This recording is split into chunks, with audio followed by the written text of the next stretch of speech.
For those of you who haven't watched the video, 3 main characters in the video. There's a lady who has financial issues, so she goes out and she starts turning tricks. She starts selling her body.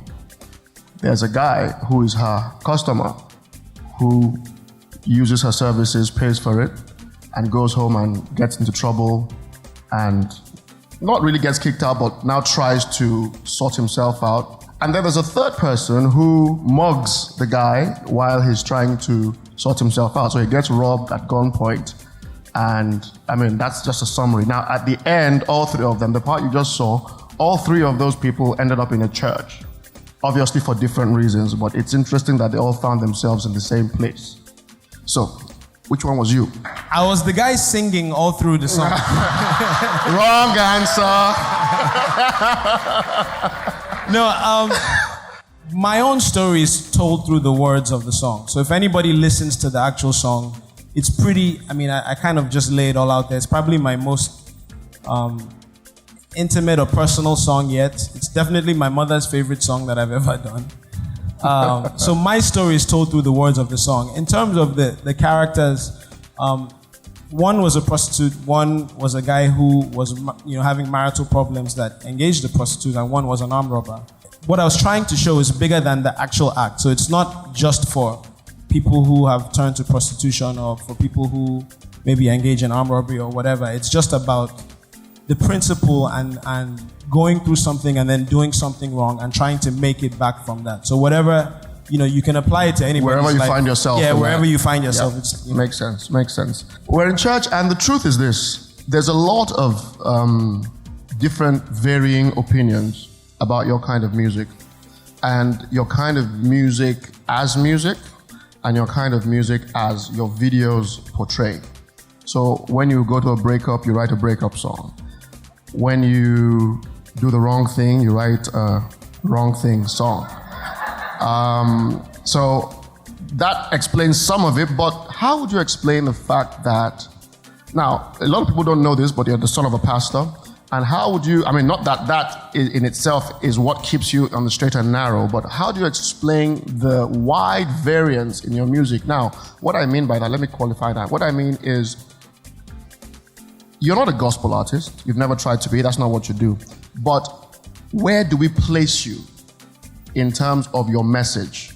In fact, let me ask it another way. What is the core of Banky W? It's kind of an open-ended, very broad question, so it's tough to answer. But I will say that in my case, and usually in the case of a lot of artists, art imitates life. And so I don't think that, for me, I basically make music that is reflective of who I am and where I am and what I'm doing. And I think that, for better, for worse, it's an honest picture. And that's what I've always tried to be, is just be honest with myself and my art. So if I'm partying, there's a good chance that the party song will come out of it, because that's what inspired me at that time. And so in terms of where to place me, I don't think I'm the one to be in a position to say that. I think history and, when the journey is over, that will sort itself out. I think that each and every person is on a journey, and each and every person has a story. And this is my story, the good, the bad, the ugly, the beautiful, this is it. Okay, now I watched the Mercy video about a week ago. And I was like, wow, okay, this is a nice... I did. Does that surprise you? I watched the Mercy video, nice video. And then I was preparing for this interview, and then I watched the low-key video. Now, I don't think most of you have watched the low-key video. No. It's a bit late for that, Banky. I watched the low-key video. Now, since we know that your life experiences lead to your songs, let me tell you that low-key is where a guy is dating his teacher. So in the classroom, they are pretending to be teacher and student. Then when all the other students leave the class, wrong things happen. Very wrong things happen. There was a bedroom scene. There was a shower scene. Banky, I guess please, you weren't explain joking. yourself. Knowing what we now know. I guess you weren't joking when you said hard talk, Abi? No, we weren't. Okay, first of all, I've never dated my teacher. So, just to be clear. But I have been in, situations where your relationship with somebody you don't want other people to know. And that's really what Loki is about. Now, obviously, when I'm making a video for a song, in my opinion, videos and movies and all of those things are the same in the sense that they're a way to tell stories. And, people will identify with different parts of the story. And, the Loki video is a story. It's like watching a movie, and just so you know, in terms of the dates, I actually did the Loki video before I did the Mercy video. So, was it released before the Mercy video? No. I went to New York for film school, and about a month into the class, we needed to do kind of a midterm, and so that's when I did the Loki video. But the Mercy video actually is much nearer and dearer to my heart because that was my final project. It took me a few weeks to work on, to script. That's the one that I really, kind of put everything into. The Loki one was just something to do. I liked the song. A lot of my fans liked the song, so we did the video. Do you believe in Jesus? Absolutely. Okay. Just getting it out of the way. I'm not trying to be funny. It's a valid question. Not everyone believes in Jesus, but Banky does. So that's good to know.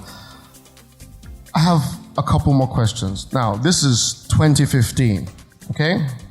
What time is it? It's time to flourish. So, wedding bells on the horizon?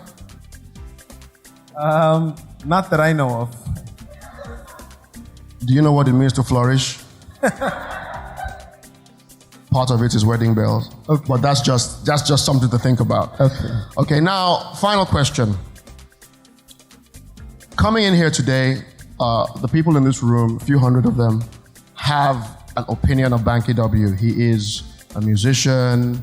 He does interesting videos. He sings very well. We see him at weddings. Now, leaving here today, what would you like? What would the enduring picture, if it were up to you, what would the enduring picture on our hearts be of Banky W? Anything is possible. I'm somebody who owes everything that he is now to the grace of God, to hard work, and to the support of people. So I like this place because it seems like there are a lot of young people in the house, and one of my favorite things about young people is that we dream. We have goals, we have dreams, we have aspirations. And I'm a testimony to the fact that your dreams can come true. And so whatever it is that you want to do, believe in God, believe in yourself, don't take no for an answer, and work really, really hard. Nothing is impossible. That's all I want to say. We do have to say that the things that we do in life are like a testimony or an example of what we're going through, our own journey. So you're on your journny. My prayer for you is that your journey leads you continually in the right direction, that you are able to find God even more than you have now, because certainly you need that. No, not in a bad way. We all do. It's not different for anyone in this room. But because you are such a voice in the city, because you are such a prominent person, and because a lot of people will follow what you do, it's even more important. There's even more of a responsibility upon you to do the right thing, as it were. So hopefully more of the nice kind of songs and less of the wrong songs. But, true stories nevertheless. Ladies and gentlemen, put your hands together. Banky W.